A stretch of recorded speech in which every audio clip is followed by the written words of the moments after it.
A creepy tune plays as a man does a twisted ritual. He fills a glass with wine and draws a circle on the rim with his finger.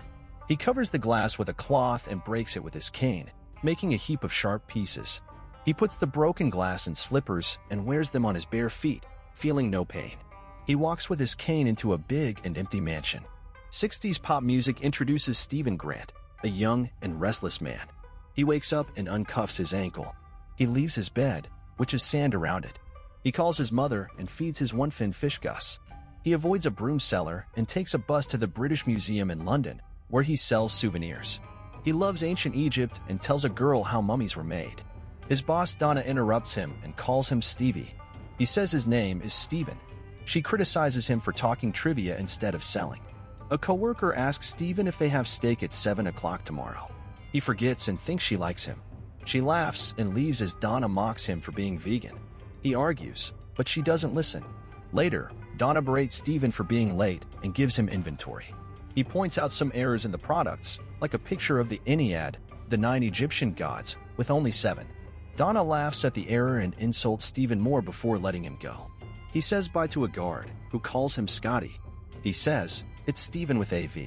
Stephen eats and talks to a gold-painted performer who resembles the man from the start. He tells him about his sleepwalking and how it hurts his life. He tips him and gets him more photo customers. He decides to beat his sleepwalking to get a girlfriend. He tips him again and leaves, seen in a puddle where green leaves make ripples. At home, Stephen puts sand around his bed and locks the doors. He restrains his ankle and listens to a podcast on staying awake. He plays with a Rubik's Cube and does other things to stay alert. He reads a book about the Ennead and imagines himself in the story. He falls asleep and wakes up in grass, with a pain in his jaw. A voice tells him to sleep. He asks who it is. The voice says, "The idiot is in control."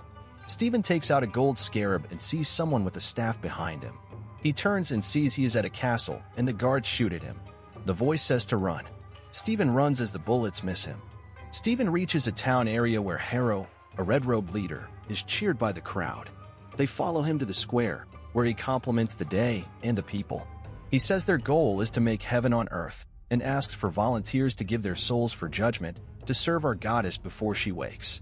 Harrow gives his cane to a man who comes forward and does a ritual for Ammit, the dead eater. Stephen and the others see Harrow's scale tattoo on his arm glow slightly, and he says the man is a good soul and hugs him. The guards looking for Stephen scan the crowd, as Harrow says his real name is Arthur. A woman approaches Arthur, and Stephen sees his scale tattoo tilt and turn red. Arthur says sorry to the woman as she drops dead.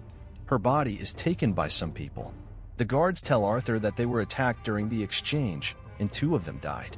To find the spy, Arthur yells in ancient Egyptian, and Stephen is revealed. Arthur calls Stephen a mercenary. Stephen tells the crowd that he is Stephen Grant from the British Museum's gift shop. Arthur wants him to return the scarab. "Don't give him anything," the voice in Stephen's head says. Stephen keeps the scarab from Arthur, not knowing why. The people surround Stephen and try to get the scarab, but he faints and wakes up when the voice says, "Oh no, the idiot is awake." Stephen is in the same spot, but his hand is bloody and 5 people are on the ground, dead or unconscious. Stephen has the scarab in his bloody hand. He runs in a US van with the driver's seat on the left, and the voice tells him to hold the scarab. He hears wham on the radio, while cars chase him, all with foreign driver's seats. The chase gets worse, Stephen passes out again, and when he wakes up, the windshield is cracked, a man is dead, and Stephen has a gun. The voice warns Stephen to not lose the scarab. Stephen has no time for questions as he dodges a log truck. The truck drops its logs and hits the cars behind Stephen, except for 2. Stephen freaks out again, passes out again, and wakes up as the last Jeep blocks him while a car goes off the road. The voice blames him for losing the gun as 2 guards come to the van, which has stopped. Stephen freaks out again, but the logs from the truck roll down and hit the guards, waking Stephen up in his flat. Stephen is tied to his bedpost again and feels better. As he does his morning things, he feeds Gus and sees that his fin is back. At the pet store, the clerk is confused by Stephen's weird behavior. He doesn't recall going to the pet store yesterday, but when he sees that it is almost 5 p.m., he remembers his date. At home, Stephen gets ready and goes to the restaurant to see his date. When she doesn't come, Stephen calls her and says they had 7 p.m. Friday. She says today is Sunday and to stop bothering her. Very lost and sad, Stephen orders a steak, not knowing how. On his mom's voicemail, Stephen lies about the date as he goes home. Stephen flips the light switch in his flat on and off, calming his nerves. He eats the chocolates he got for his date, who didn't come. He feeds the goldfish, but it doesn't eat. Stephen wonders if this is Gus or another fish. He picks up some chocolates he dropped and sees some weird things in his flat, like a loose board over his pantry. He checks and finds a car key and a phone with missed calls from Layla and Dusham. He calls Layla and hears her surprised voice, saying she thought he died after no contact. She asks why he has a British accent and says his real name, Mark. Stephen is lost and asks what she means, but the call ends. He hears his name whispered and looks around. He hears a voice say, "You need to stop," and the lights flicker. Stephen freaks out and runs to the elevator. He sees his reflection as it goes down. On the second floor, he sees a beast coming for him, and then he wakes up on a bus with its beak in his face. The bus people stare at Stephen as he sees the beast on the road, and then Arthur on the bus as he leaves, knowing he is real. Stephen follows him to the museum where he works. He tries to get JB, the guard he knows, to help, but Donna, his boss, stops him. Stephen sees Arthur in the museum and lies to Donna. He chases a man from the bus and meets Arthur, who has his cane. Stephen asks a guard for help, but the guard shows his scale tattoo and says, "Praise Ammit." Arthur tells Stephen about Ammit, the judgment goddess. She didn't want to wait for people to sin to punish them. He says Ammit judges our lives, including our futures we can't see. Stephen jokes that the history books forgot that part. Arthur says Ammit was tricked and locked by lazy gods. He says if she was free, she could have stopped the Roman Empire's fall and the Holocaust, and more. Arthur says Ammit was tricked by her avatar, a word Stephen only knows from movies. Arthur knows the voice in Stephen's head and makes him be judged by Ammit. He puts his cane over Stephen's arm, and the scale on it shakes, showing Stephen's chaos. The doors to another exhibit open and Stephen runs from Arthur, who says to let him go. That night, Arthur does inventory alone as the museum closes. Stephen is leaving when he hears a dog cry far away. He follows the sound, but someone follows him too. He hides from a dark creature, but Arthur says through the speakers that Stephen must give back the scarab. Stephen hides in the men's bathroom and sees his true self in the mirror. His name is Mark Spector, and he says Stephen must let him take over to live. Stephen agrees and Mark takes control as the creature comes in and attacks him. The creature tries to escape, but is pulled back in and smashed by a hero in a light gray suit, with a mask, a hood, and a cape. His name is Moonlight. Stephen jolted awake from the nightmare of his battle as Moonlight. He tried to reach out to Mark in the mirror, but there was only silence. He rushed to the museum, where he saw security guard JB sealing off the exhibit area. Stephen asked JB if he could join him in watching the security footage, claiming he might recognize the thief. JB nodded, and they played the tape. It showed Stephen hiding behind an exhibit and then running away from invisible enemies. When he dashed into the bathrooms, JB scolded him for wrecking the toilets. Stephen attempted to explain the demon jackal that was hunting him, but JB dismissed him as crazy.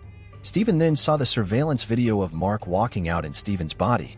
The manager told Stephen that the museum would not press charges, but suggested he get some professional help. He gave him back his name tag and fired him. After a brief chat with the gold mine, Stephen decided to explore the secrets of his apartment. He went to a storage facility where the attendant greeted him warmly and led him to his locker. Inside, Stephen found a small cot, several sturdy boxes, and a duffel bag with a handgun, money, and a U.S. passport for Mark Spector, born in Illinois and looking exactly like Stephen. He also discovered the scarab he had snatched in the first episode.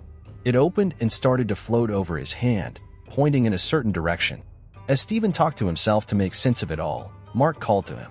He apologized for dumping so much information on him, but said he could help if Stephen slept on the cot so he could take over him. Stephen refused without giving a reason. Mark told him that he was the avatar of Khonshu, Egypt's moon god. Stephen left the storage facility and was chased again by the jackal. As he turned a corner, he faced Khonshu, who demanded he give it back. Stephen ran out of the facility screaming and stumbled on the road in front of a scooter driven by Layla. She only knew Stephen's body as Mark and thought Stephen was a fake name and that he activated the phone so she could find him. She told him how worried she had been for him, even though he had the suit. She reminded him that she was his wife and that he was an American. She took him back to his flat. Mark told Stephen that Layla had to leave the apartment. She looked around and found a book of poetry that she and Stephen recited together, and then mentioned that the poet was her favorite. She amazed Stephen with her knowledge of hieroglyphics. She showed him the divorce papers Mark had asked her to get, but Stephen had no motive to sign them. He tried to win her over by showing her what was in the bag, as Mark yelled at him to stop and get her out of there. As he was about to show her the scarab, Mark warned that he would put her in danger. Having lost her patience, Layla pushed Stephen aside forcefully and found it. She said the scarab pointed to the Ushpatai of Ammit, an item they fought for together. Stephen told Layla how frightened he was and begged for her help. Suddenly, 2 police officers barged in the door and searched the place. Layla hid herself as the 2 rummaged around, one finding a paperweight that Stephen lied to have bought at the paperweight shop. Stephen was told that he had a stolen item. As he denied it, his passport was discovered and Stephen was handcuffed and shoved in the back seat. As they drove, the officer in the front seat found out about Mark Spector and an Egyptian dig he and some others raided. The aftermath showed archaeologists tied up and shot in cold blood. He was taken to a back alley and left in the car alone. He realized where he was when he saw someone with a tattoo like the followers of Ammit. Mark tried to make Stephen give in to him, but they were interrupted by Arthur. Arthur freed Stephen and hinted that the voices in his head were what made the scales tip in the last episode. Stephen spotted Khonshu behind Arthur and heard him ordering him to kill Arthur. He relayed this message to Arthur, who confessed that he could no longer see nor hear Khonshu. Arthur invited Stephen for a walk, and Khonshu sent a gust through the alley to stop him. Arthur told Stephen that the winds were all Khonshu could do without him. Arthur told Stephen how the neighborhood used to be a crime hotspot, but since he turned everyone into a follower of Ammit, they left their doors open. Arthur showed Stephen around, much to the annoyance of Khonshu, who blew away Stephen's food. Arthur portrayed Khonshu as a banished god while Khonshu proudly justified his actions and mission to Stephen, declaring himself to be real justice. Arthur claimed to have been the avatar of Khonshu before Mark. Arthur criticized Khonshu for only exacting revenge on those who had already acted on their evil desires, but Ammit passed her judgment beforehand. He explained to Stephen that the scarab would help them find Ammit's tomb. While trying to coax Stephen into surrendering to Mark, Arthur was asked how Ammit's judgment was any different from a biased act against an innocent person. As an example, Stephen asked if Ammit would judge a child and kill it for what it might do in 30 years. Arthur compared the killing of a future criminal to the cutting off of a diseased limb. Bad for the part, better for the whole. Stephen was horrified by this logic and flatly refused to help Arthur anymore. Arthur tried to threaten Stephen, but then Layla showed up. As she approached Arthur pretending that she would give up the scarab, she told Stephen to summon the suit. When he didn't get it, she handed him the scarab and ran with him. Arthur used Ammit's power to summon another jackal. While Layla tried to explain to Stephen that only he could summon the suit, Mark started to tell him that he had to give in. When Stephen hesitated, the jackal broke in, but only he could see it. Stephen was thrown from a window and managed to summon the moonlight suit without letting Mark take over. As Stephen was attacked by the invisible jackal, Layla tried to help him. Stephen took off his overcoat and fought the jackal in the middle of the street, while bystanders only saw the Moon Knight moving around by himself. Stephen let Mark take control and go full Moon Knight. Layla told him to get it out of here. MK finally stabbed the jackal before turning back into Stephen, who noticed the scarab was gone. A man snatched the scarab as Layla watched from her scooter. Arthur told the man that the scarab was his. After the man handed it back to him, Arthur killed him. Somewhere else, Mark explained the possession rules to Stephen. He told Stephen that the reason his power was shifting was because Khonshu wanted to use Layla's body as his new avatar, and that's why he fled and asked her for the divorce. Stephen was enraged with Mark and told him how he would never let Mark take over him again. Furious, Mark shattered the reflection where he talked to Stephen. Khonshu appeared and rebuked Mark for his actions and for changing the terms of their agreement. Khonshu reminded Mark that if he would no longer be the avatar, he might not be happy with Khonshu's next choice. Mark asked Khonshu where they were heading. Stephen woke up with a hangover in a hotel in Giza. The story continues with Layla. Her voice is low and urgent as she recounts the thrilling events of her last heist to the person on the other end of the phone. She watches as a machine spits out a fake ID with her new alias. She says she wants to make things right by returning the ancient relics she stole to their original owners. The person on the phone is her mother, a master forger who taught Layla everything she knows. They share a tender moment as they reminisce about Layla's father, who died on a mission. Her mother wishes her luck as she hangs up and joins Mark, her partner in crime, on a flight to Egypt. In Cairo, a golden scarab leads Arthur and his cult to the hidden entrance of Ammit's tomb. They cheer as they receive a message that Mark Spector is on their tail. They know he is the only one who can open the tomb for them. Meanwhile, Mark faces a group of thugs on the rooftops. He fights them with his fists, holding back his killer instinct as Steven, his alter ego, tries to take over. He snaps out of it and finds himself in a cab to the airport. He tells the driver to stop when he sees the goons he beat up outside. He runs after one of them and grabs him. He demands to know where Arthur is, but before he can get an answer, Steven takes over and slaughters the rest of them. The only survivor is a young boy. Khonshu, the god of the moon, tells Mark to drag the boy to the edge of the roof and scare him into revealing Arthur's location. But the boy chooses to jump instead.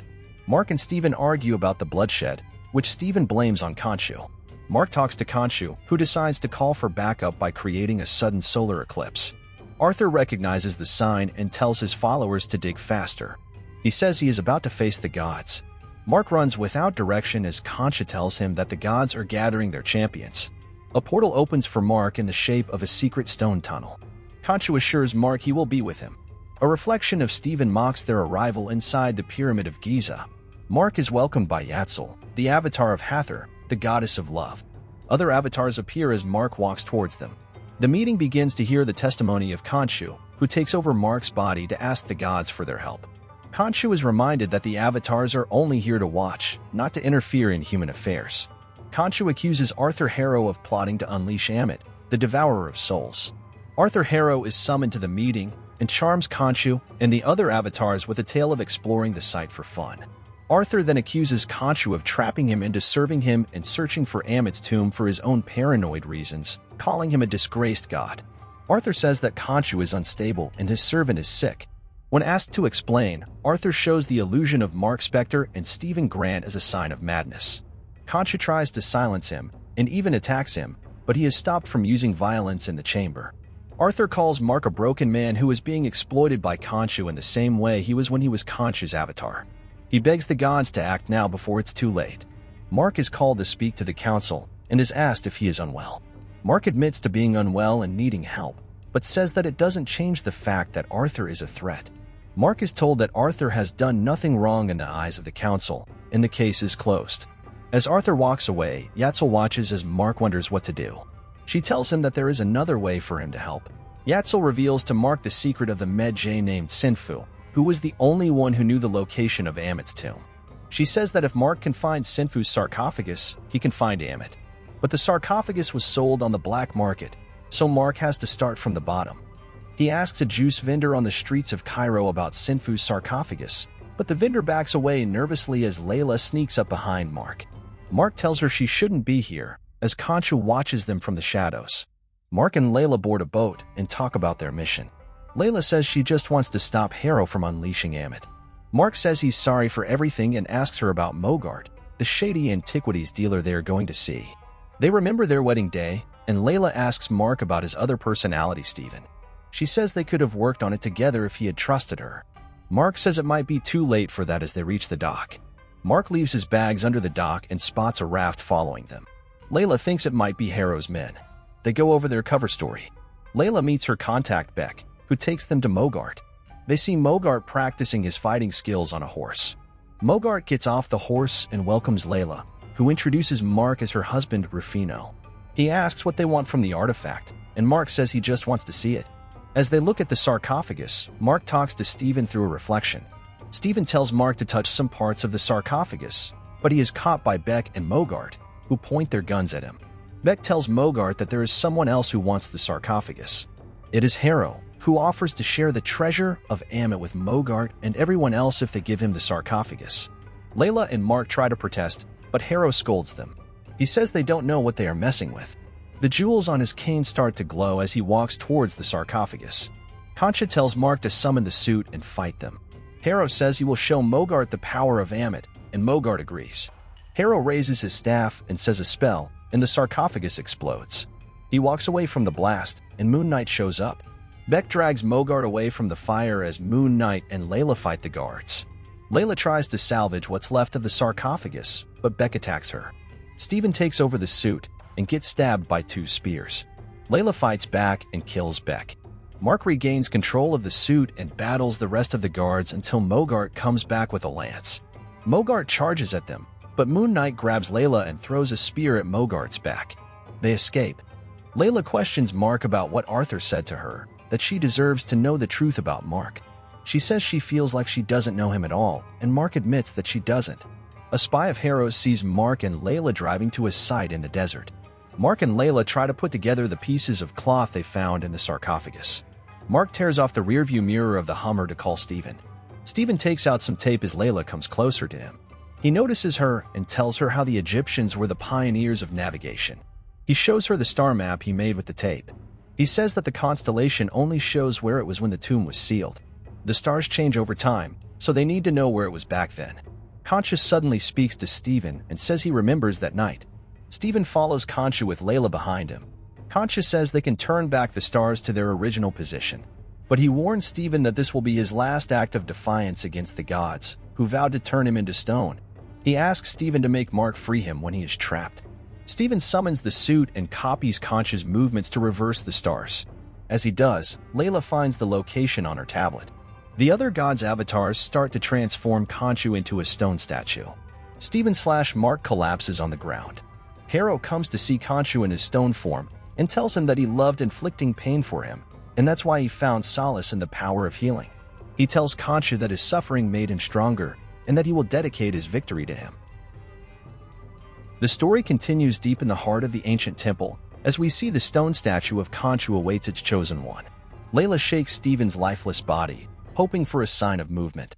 A bullet whizzes past her ear, and she sees a car full of disciples speeding towards them.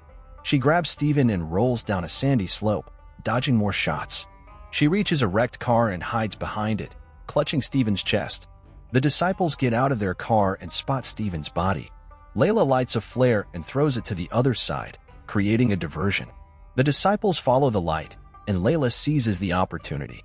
She tosses the flare into the back of their car, where several crates of explosives are stored. The car erupts in a fiery blast, sending the disciples flying. Layla looks at Stephen, and to her surprise, he opens his eyes. They drive away from the scene, with Mark's voice in Stephen's head.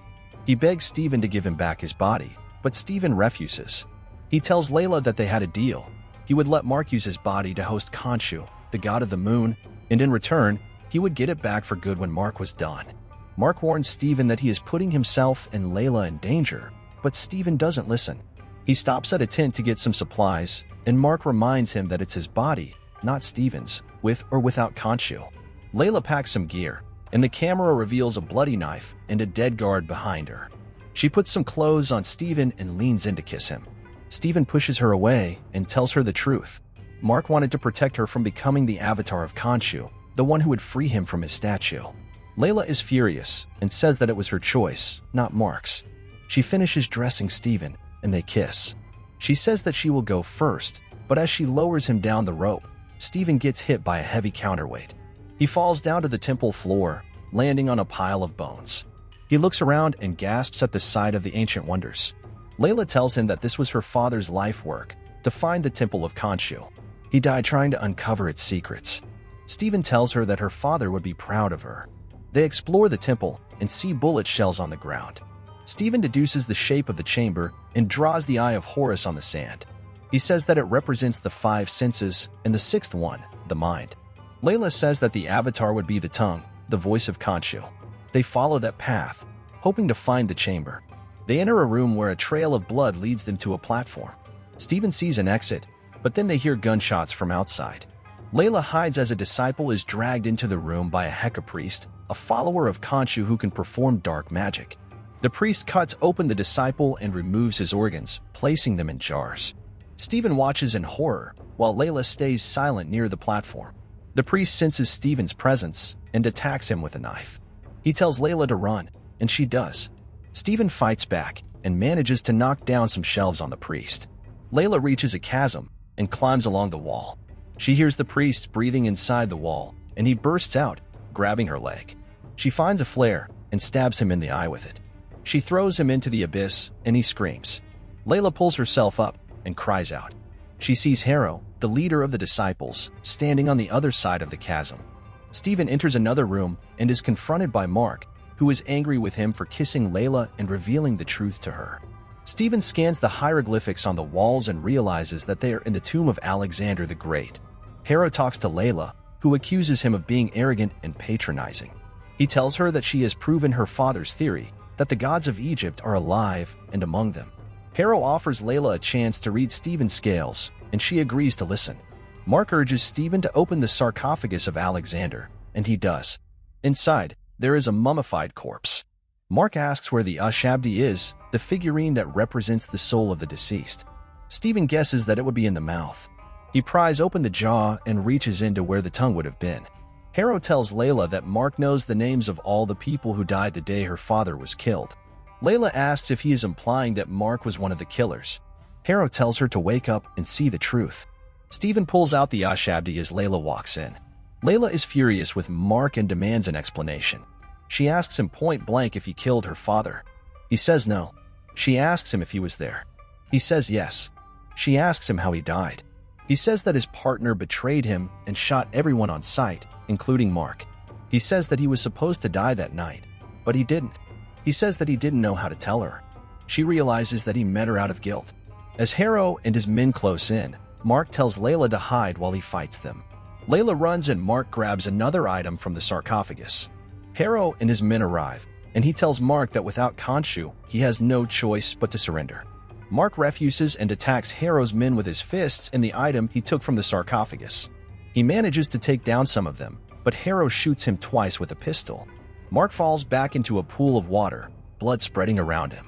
He feels his spirit leaving his body, and he sees a different scene. Two explorers are in Mexico, looking at an Aztec relic. The scene zooms out and shows that it is a video playing on a screen in a common room of a mental hospital. Mark is sitting in a wheelchair, wearing a hospital gown. Layla is next to him, putting a magnet on a fridge. She says that he won the bingo game, and that she will share the prize with him. Mark tries to call out to Stephen, who he sees in the reflection of the fridge, but he falls down as he is chained to his wheelchair. He is taken to see Dr. Harrow, who asks him how he feels today. Mark starts to answer, but then he notices the Egyptian artifacts in the office. He realizes that it is all an illusion. He breaks free from the sedatives and runs to a room with a sarcophagus. He opens it and finds Stephen inside. They hug and are happy to see each other. They realize that they are both awake and in the same reality, and that they both remember being shot. They find more rooms with more sarcophagi, and they stumble upon Yatzil, who is tending to her hippo avatars. Mark and Stephen scream. A piercing scream echoes from the depths of a dark well. A woman's face fills the screen, shouting in anger and fear. The scene shifts to a dimly lit room, where Mark sits across from Dr. Harrow, who lectures Mark about his choices and consequences, but Mark doesn't listen. He thinks it's all a lie, a trick of his mind. He flashes back to the hippo, the huge creature that greeted him and Stephen in the afterlife. The hippo tells them they are dead and shows them a scroll with ancient symbols.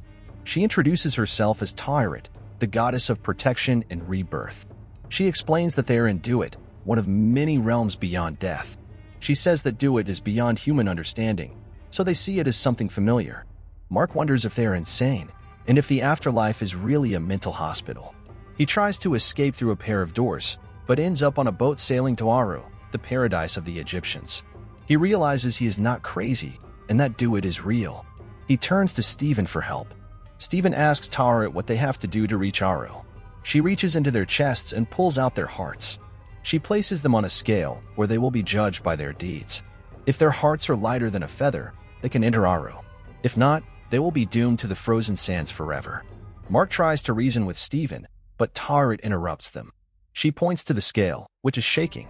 She says that their hearts are not full, meaning they are not at peace with themselves. She warns them that a restless soul will be devoured by the sands of Duat.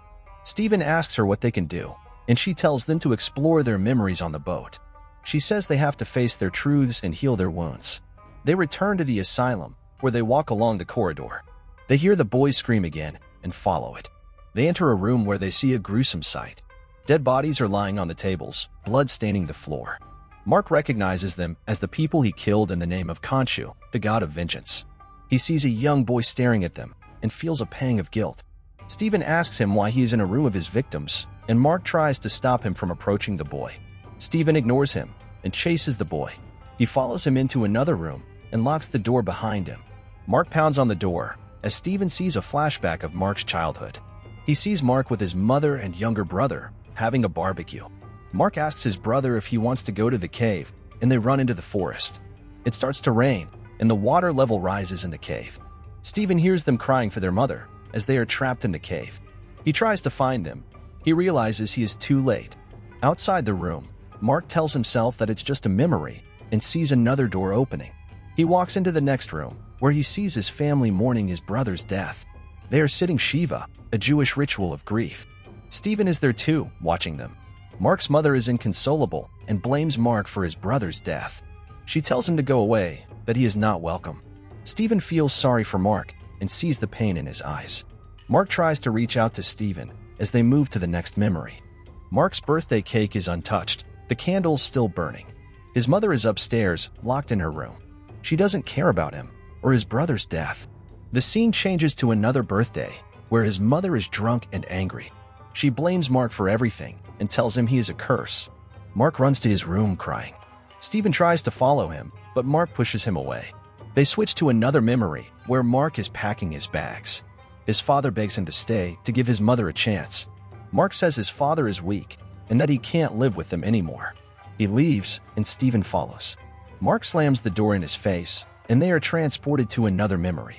They are in the desert, surrounded by smoke and fire. A car has exploded, and there are bodies everywhere. Steven recognizes them as the hostages that Mark was supposed to save. He accuses Mark of killing them, but Mark denies it. He says he was a soldier, following orders. He says he left the army and joined a mercenary group led by Bushman, his former commander. He says they were hired to loot an ancient tomb, but Bushman betrayed them. He wanted to kill everyone and take the treasure for himself. Mark says he tried to stop him. He tried to save the hostages. He says they didn't make it. They all died. He points to a tomb where he says he died too. He shows Steven his memory, where he is bleeding and dying. He crawls to the statue of Khonshu, the god of the moon. He wants to end his life, to end his pain. He hears a voice telling him not to waste his potential. He asks who it is, and the voice says it is Khonshu. Khonshu says he needs a champion, a warrior to fight for him. He says he can give Mark a new life, a new purpose. He says Mark must swear to serve him, to protect the night and punish the wicked. Steven sees how Khonshu manipulated Mark, but Mark sees it as a salvation. He says he had no choice, he had nothing to live for. He says he agreed to Khonshu's offer, and Khonshu revived him. He gave him a new identity, a new power. He made him the Moon Knight, his fist of vengeance. Steven looks at the scale, which is moving. He says their hearts are getting lighter. They are getting closer to Harrow. But then they hear a loud noise and feel the boat shaking. As they return to the deck, they see Tarot staring at the sky with horror. She tells them that the upper world is in chaos and many souls are being judged before their time. Steven begs her to send him back, hoping to reach Khonshu and stop the madness. Tarot warns him of the dangers, but agrees to help him if he can balance his scales first. She sends him to the asylum, where Mark awaits him with a dark secret. Mark swears to tell him the truth, but he starts to hurt himself in a fit of madness. He wakes up in a room with Dr. Harrow. Dr. Harrow asks him why he invented Steven. He says. The scene shifts to Steven's memory, where he learns that he is a figment of Mark's imagination. It is the first thing he ever remembers, but it is cut short by Mark's mother, who bursts in and beats Mark with a belt. Mark escapes with Steven and tells him that he created him to cope with the abuse he suffered from his mother. He says that Steven was his way of feeling loved by a mother who was never there. He reveals that his mother is dead and that he couldn't face her funeral. Steven denies the story and snaps back to the room with Dr. Harrow, who recognizes him as Mark's alter ego. Steven also recognizes Harrow and suspects that the asylum is a trap set by Tarot. Harrow asks Steven what Mark told him. Steven refuses to accept his mother's death, and a glass wall separates them. Dr. Harrow apologizes for the confusion and offers to call his mother, since they have her number. He hands the phone to Steven, and the wall disappears. Steven realizes that his mom is gone. The next scene shows Mark's family mourning his mother, and Mark standing outside the building, drinking. His father gestures for him to join them, but Mark walks away, talking to himself. He breaks down in tears and throws his yarmulke to the ground, before holding it to his chest and saying, "I'm so sorry." As Mark feels his pain, Steven takes over, as he always did when Mark couldn't handle his emotions. Steven wakes up with no memory of how he got there. and pretends to talk to his mother on his phone. He wanders around, talking to no one, while Mark narrates the situation. Mark's mother died 2 months before the show. Mark tells Steven how he couldn't bear the shame of how his mother made him feel. Steven tells Mark that his brother's death was not his fault, since he was just a kid when it happened. The ground trembles, signaling to Steven that they have reached the gates of Osiris to the upper world. Tarot tells them that their scales are still unbalanced, and that their souls are in danger of being devoured by the Do-It. A horde of undead souls invades the ship, and Mark recognizes them as the ones he killed as the Moon Knight. Mark fights them off, while Steven helps him and finds the courage to stand up for himself. But he is dragged off the ship by the zombies. Mark screams for Steven to come back and orders the ship to stop. Steven tries to catch up with the ship, but he is stuck in the sand. Mark cries for Steven, but Tarot tells him that his scale is balanced and that he has reached the end of his journey. Mark looks around and sees himself in the field of reeds. The pool water turned red as Mark's lifeless body was pulled out of it. Harrow watched with a cold smile as his disciples removed the clay figurine of Ammit from Mark's chest. He placed a scarab-shaped device on the wound as a final insult. Layla, hiding in the shadows, silently took down one of Harrow's men. She saw him merge the figurine with his cane, transforming it into a long staff with a strange symbol on its handle. He walked away with his followers, leaving behind a trail of death. Layla ran to Mark's side and felt for a pulse. There was none. She grabbed the scarab device and opened it, revealing a compass needle. She followed its direction, hoping to avenge Mark. Harrow and his disciples encountered a roadblock of Egyptian soldiers. They asked for Harrow's papers. He replied, "You need to show me your souls." He slammed his staff on the ground, and a purple wave of energy swept through the soldiers, killing them all except one. Harrow looked at the survivor and said, "You are a good man. According to Ammit, you may live." He ordered his disciples to dispose of the bodies. Layla, disguised as one of them, was shocked by the massacre. She tried to get closer to Harrow, but she heard a voice in her head. It was Tarot, the goddess of protection. She spoke through the corpses, telling Layla that Mark could still summon the suit of the moon god if she broke Khonshu's figurine in the chamber of the gods. Layla said she would fight Harrow alone. In the next scene, Harrow reached the top of the pyramid where the chamber of the gods was located. He entered and was met by the other avatars, the chosen ones of the gods. They knew he was there to free Ammit, the devourer of souls. Harrow fought them with his staff, easily defeating them. Layla searched for Khonshu's figurine, hoping to find it before Harrow did. Harrow found Ammit's figurine and broke it, releasing her from her prison. She appeared as a crocodile-headed woman with long dark hair. Ammit told Harrow that his soul was heavy with sin, and Harrow said he was ready to face his judgment. Ammit said that Harrow had to be her avatar, since he was the one who freed her. She said his death was postponed, and that he had to serve her in life. He agreed, and she touched his forehead, making his eyes glow purple. Layla found Khonshu's figurine and smashed it, releasing him. Khonshu looked around and did not see Mark. He offered Layla the role of his avatar. Layla was disgusted, but Khonshu tried to persuade her. Layla refused, and Khonshu went to face Ammit and her minions by himself. Harrow told his disciples to find the one who released Khonshu, as Ammit and Khonshu exchanged words. In the field of reeds, Tarot welcomed Mark. He felt peaceful, but he missed Steven. Tarot reminded him that Steven was in the Do-It, the underworld. Mark did not want to leave Steven behind, but Tarot warned him that he would not be able to come back if he went to look for him. Mark did not care and ran to the sands, leaving the paradise behind him. He reached the spot where Steven had fallen. Khonshu scolded Ammit for using her disciples to take over the world. Harrow told Ammit to ignore him, as Khonshu only wanted to keep her chained.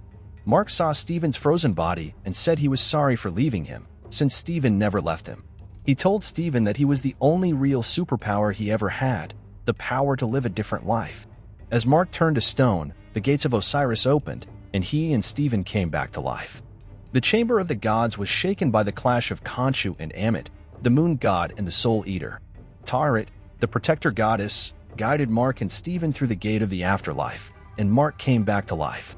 Khonshu sensed his return, and Mark changed into the Moon Knight, the avatar of Khonshu. Khonshu spoke to Moon Knight, and Mark and Steven made a deal with him. They would do one last mission for him, and then they would be free. Khonshu agreed and turned the sky dark. Layla dragged another avatar, who told her that they had to trap Ammit in a human body before he died. Harrow saw them and blasted the chamber, burying Layla under the rubble. Layla cried out to Tyrant, accepting her offer to be her avatar for a while. On the pyramid's peak, Harrow sent a signal to Ammit's disciples in Cairo. They started to judge everyone around them, sending all the guilty souls to Ammit. Ammit grew larger and larger as she devoured more souls. Layla broke out of the chamber, wearing a costume similar to Tyrant. Moon Knight flew to Harrow as Ammit watched. Harrow fought Moon Knight, switching between Mark and Steven, while Khonshu took a giant form to fight Ammit. Harrow was hitting Moon Knight, but Layla came to his rescue. As Harrow recovered, Mark and Steven greeted Layla one by one. Harrow's disciples arrived, ready to fight. Ammit and Khonshu argued about the morality of their goals, cleansing the world of sinners.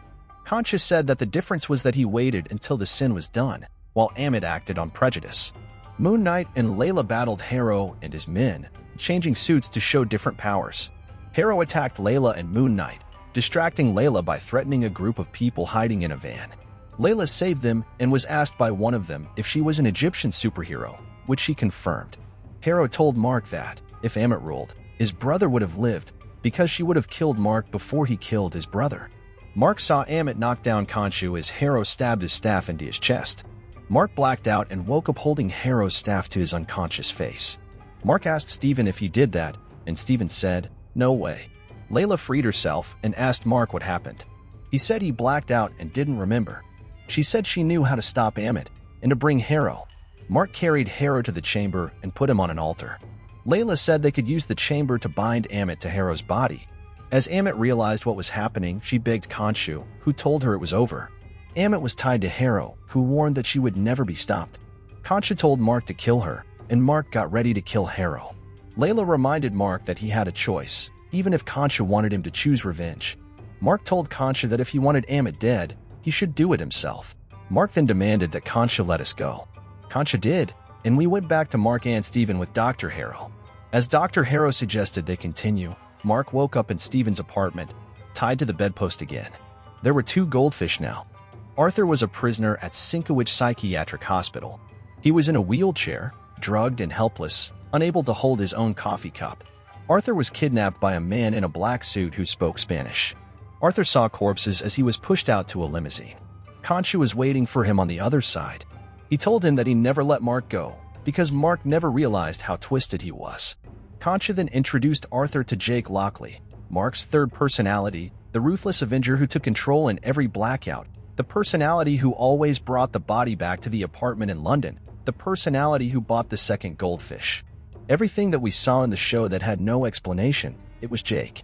Jake shot Harrow with a silenced gun twice before driving Khonshu away.